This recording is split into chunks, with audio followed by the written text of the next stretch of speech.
Hello everyone, welcome to Sipika Social Science classes.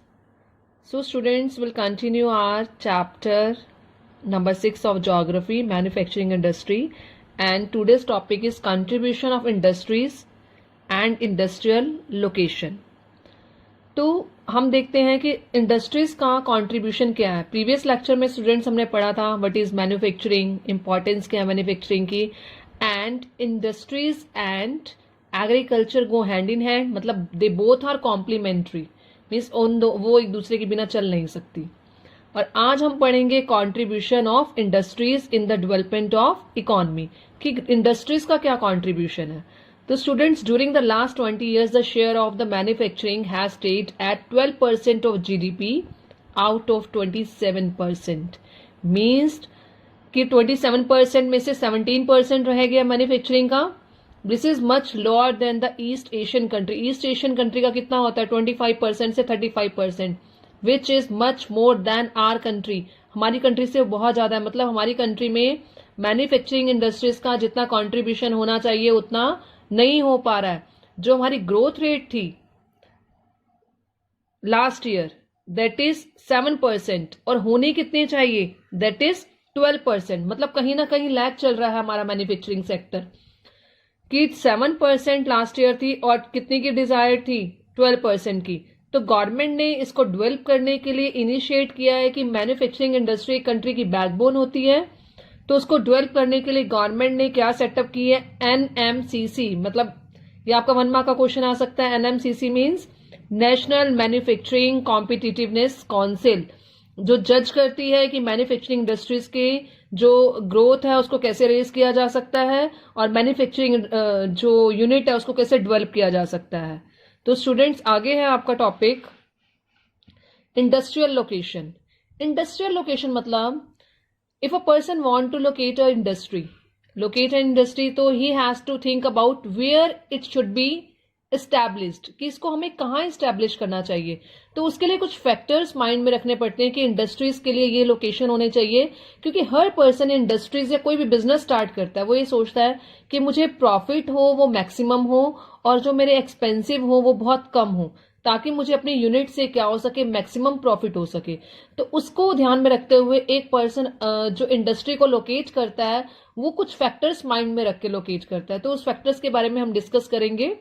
Number 1 है government policies. हम वहां पर अपनी इंडस्ट्रीज को एस्टैब्लिश करेंगे जहां पर गवर्नमेंट पॉलिसीज हो, मतलब जहां पर हमें सब्सिडीज मिल जाए और जहां पर टैक्स ज्यादा पे ना करना पड़े, जहां गवर्नमेंट ही चाहे कि लोग यहां पर इंडस्ट्रीज लगाएं और गवर्नमेंट की पॉलिसीज वहां पर अच्छे तरीके से वर्क करती हो, जिससे जो यूनिट लगाने वाला पर्सन है उसको मैक्सिमम प्रॉफिट हो सके. उसके बाद देखते हैं हम कैपिटल मतलब मनी इजिली अवेलेबल हो जाए. अवेलेबिलिटी ऑफ रॉ मटेरियल मतलब उस जगह पे इंडस्ट्री, मान लो मुझे कपड़े की इंडस्ट्रीज लगानी है, कपड़े की इंडस्ट्री में वहां लगाऊंगी जहां पर मुझे कॉटन इजिली मिल जाएगी.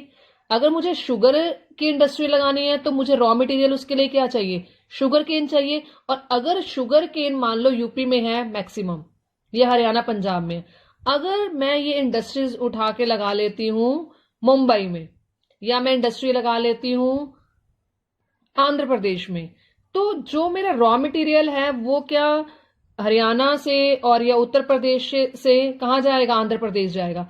तो रॉ मटेरियल आने और जाने की फिनिश्ड गुड्स की कॉस्ट क्या हो जाएगी, इंक्रीज हो जाएगी, बढ़ जाएगी.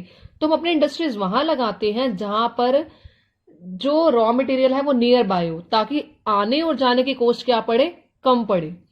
तो अवेलेबिलिटी ऑफ रॉ मटेरियल होनी चाहिए. पावर मतलब इलेक्ट्रिसिटी की जरूरत है वो इजिली अवेलेबल हो, ऐसी जगह पर हो. मतलब पावर कहां पर आपको इजिली मिल जाएगी, जहां पर वाटर होगा, पानी की फैसिलिटीज होगी. आपने देखा होगा पहले के टाइम पे जो इंडस्ट्रीज लगाते थे वो रिवर्स के आसपास लगाते थे ताकि इलेक्ट्रिसिटी में कोई भी प्रॉब्लम ना आए. तो पावर जहां पर आसपास हो, लेबर जो हो वो आपको चीप मिले, सस्ती लेबर मिले, जहां पर पॉपुलेशन ज्यादा हो और आपको जो लोग काम करने वाले लोग ज्यादा हो और आपको आसानी से लेबर मिल जाए. और लेबर मिले भी कैसे, आपको चीप मिले ताकि आपकी प्रोडक्शन की कॉस्ट ना बढ़े. Market policies. अब देखते हैं गवर्नमेंट पॉलिसीज भी आपको मिल गई है. मतलब आपने इंडस्ट्री अपनी वहां एस्टैब्लिश की है जहां पर आपको टैक्स रिबेट मिल जाए, सब्सिडीज मिल जाए. ये सारे फैक्टर्स आपको अवेलेबल हो गए हैं. बट उस प्रोडक्ट के लिए मार्केट ही नहीं है. मतलब जो आपने प्रोडक्ट बनाया है उसको खरीदने वाले लोग वहां नहीं है. तो अगर स्टूडेंट्स, अगर आपको ये सारे फैक्टर्स अवेलेबल हो जाएं पर आपका प्रोडक्ट बिक ही नहीं रहा, ऐसी मार्केट नहीं है जो आपके प्रोडक्ट को परचेज करे, तो आपके सारे फैक्टर्स यूजलेस हो जाएंगे। तो market policies prominent role play करती है एक इंडस्ट्री की लोकेशन के लिए। तो स्टूडेंट्स, मार्केट पॉलिसीज होना बहुत जरूरी है, मतलब मार्केट होना बहुत जरूरी है। अगर मार्केट नहीं होगी, मार्केट में खरीदने वाले लोग नहीं होंगे और जो पॉलिसीज हैं वो उस प्रोडक्ट को फेवर नहीं करेंगी, तो इंडस्ट्री को एस्टैब्लिश करना वहां पर क्या हो जाएगा, यूजलेस। तो ये थे आपके फैक्टर्स जो इंडस्ट्रीज की लोकेशन के लिए प्रोमिनेंट रोल प्ले करते हैं। Government policies, capital, availability of raw material, power, labour and market policies. तो स्टूडेंट्स, इस डायग्राम के थ्रू अंडरस्टैंड करते हैं कि इंडस्ट्री लोकेशन कैसे करते हैं। Cost of obtaining raw material at site, कि हमें जो कॉस्ट ऑफ रॉ मटेरियल पड़े वो बहुत कम पड़े, जैसे प्रीवियस मैंने आपको डिस्कस किया है कि हम वहां पर लेते हैं, कोई भी इंडस्ट्री वहां पर एस्टैब्लिश करते हैं जहां पर हमारे को रॉ मटेरियल आसपास मिल जाए, जिसमें हमें रॉ मटेरियल के लाने और ले जाने की कॉस्ट ना पड़े।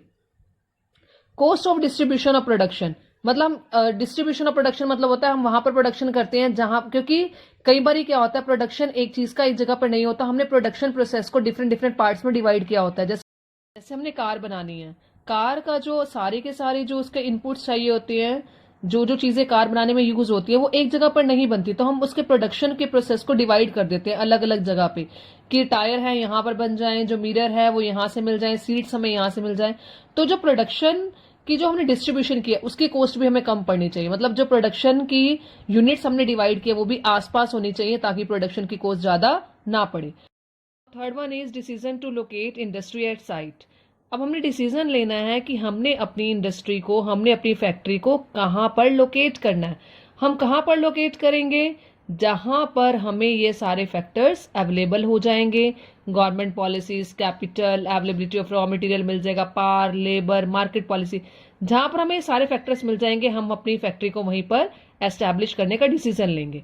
अब डिसीजन ले लिया तो अब हमने सोचना है कि जो हम प्रोडक्शन करेंगे, जो हमने प्रोडक्ट बनाना है, उसकी कॉस्ट हमें क्या पड़ेगी उस साइट पर। तो ये सारे फैक्टर्स इंपॉर्टेंट होते हैं जब हम एक इंडस्ट्री को लगाने के बारे में सोचते हैं। तो स्टूडेंट्स, ये था आपका इंडस्ट्रियल लोकेशन के बारे में। हमने डिस्कस किया था contribution of industry in the development of economy, और सेकंड हमने किया था लोकेशन ऑफ इंडस्ट्री, मतलब हमें इंडस्ट्री कहाँ एस्टैब्लिश करनी चाहिए। इसके साथ एक और टॉपिक ऐड किया है, industrialisation and urbanisation. Industrialisation means development of industries. Urbanisation क्या है, अर्बनाइजेशन मतलब अगर जहां जिस एरिया में हम इंडस्ट्रीज लगा देते हैं तो वो एरिया क्या हो जाता है, डेवलप होना शुरू हो जाता है। जैसे मान लो मैंने किसी टाउन में इंडस्ट्रीज एस्टैब्लिश कर दिया, धीरे धीरे वो टाउन ग्रो करेगा और किस में कन्वर्ट हो जाएगा, सिटीज में कन्वर्ट हो जाएगा। सिटीज किस में कन्वर्ट होना शुरू हो जाएंगी, मेट्रोपॉलिटन सिटीज में, स्मार्ट सिटीज में कन्वर्ट होना शुरू हो जाएगी। तो इंडस्ट्रियलाइजेशन से अर्बनाइजेशन जरूर होती है। Industrialisation and urbanisation they both go hand in hand. पहले हमने पढ़ा था एग्रीकल्चर और industries go hand in hand, अब इंडस्ट्रियलाइजेशन और urbanisation also go hand in hand, मतलब वो साथ साथ चलते हैं।